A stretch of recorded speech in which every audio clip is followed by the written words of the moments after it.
So we're here in London with Judge Marilyn Mornington. You've had a very active career. In fact, you're actually a district judge in the United Kingdom, and which is quite a significant position, legal position, because you have a lot of judges under you. But before we just get into a conversation, I'd appreciate it. One, you've only recently converted to Islam, so maybe you could just tell us a little bit about that. I've been specialising in crime against women, violence against women and child abuse now for some 10 to 12 years on a policy level for the United Kingdom.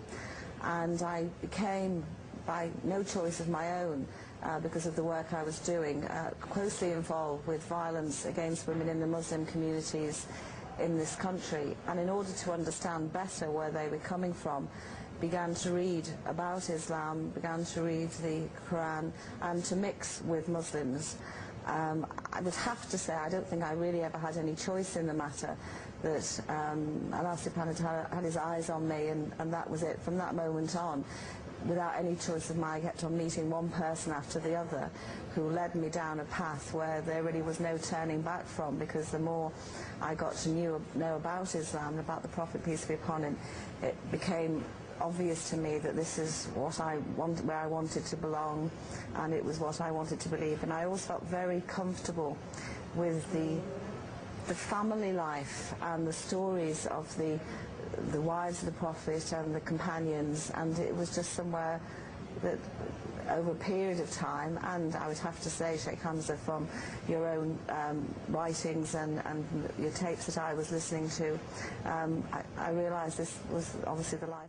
So in terms of, I mean, obviously you've dealt a lot with the Muslim issues, and I think we're all curious, you know, how bad is the situation, given that you've been involved in Muslim women's issues in particular. But what type of things have you come across just in your legal practice?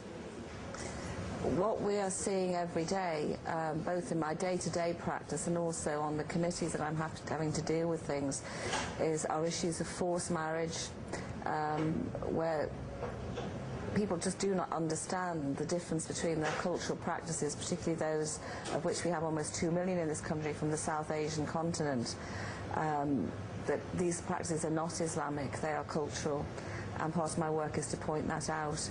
Arising from forced marriage, we have honour-based violence, girls who are killed because they are trying to breach those cultural practices, either trying to run away from forced marriage or being within a forced marriage which has led to violence, trying to escape it. We have huge problems, one would have to say, in the United Kingdom of people being married to their first cousins against their wishes, tied in with the value of the British passport rather than anything else. So bringing people from back home for... Still, it's the first time we've ever had a wave of immigrants when 80% are still marrying from back home. That has very large socio-economic and educational difficulties, because the community here, because they're continuing to marry, mostly, if we're talking about the Pakistani community from Mirpur, which I have visited, which is a very particularly poor part of Pakistan, where the current rates of literacy are only 3% for women and 35% for men. So if you're continuing to bring in spouses with that lack of education, it has big impacts on the community here and their advancement, and they're continuing to fail in that. And I think if you look to why young men in particular are turning to crime and drugs, or perhaps to terrorism, I think a lot of it lies in the root there, and there are real difficulties in the family life. Well, another thing that's interesting is you've actually gone, for the British government, you've gone to overseas. You've been to Pakistan, yes, and looked at women's issues there, and also now just recently Saudi Arabia. How was that experience? Was that the first time you'd visited Muslim countries? And Yes, before I went to Pakistan, where I've been working for several years now, and I probably go about twice a year, I hadn't visited a Muslim country. I've also been recently to Turkey as part of my government work. And of course each experience is completely different, and the women in each of the countries, although they are all very strong and amazing women, are very different in their world that they live in.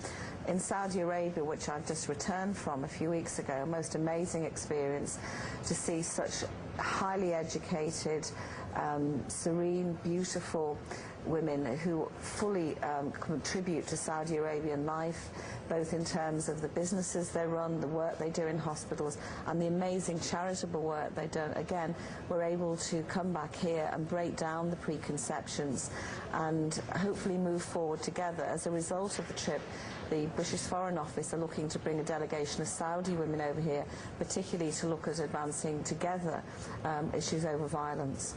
You were particularly looking at issues over violence in Saudi Women's Arabia? violence, yeah, right. We looked at all aspects of women's life in Saudi Arabia, but my particular interest was looking at issues of how they're tackling and beginning to tackle issues of violence against women and children. I was very lucky to have a meeting with a Sharia judge.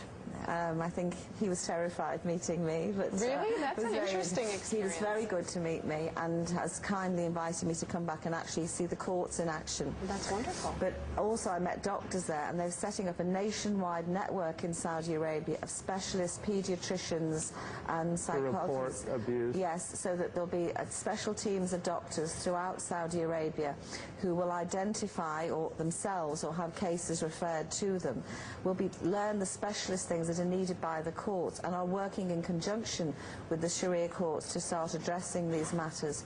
And I can tell you that the Sharia judge I met put me in no doubt whatsoever of how seriously he and his brothers are intending to take this matter.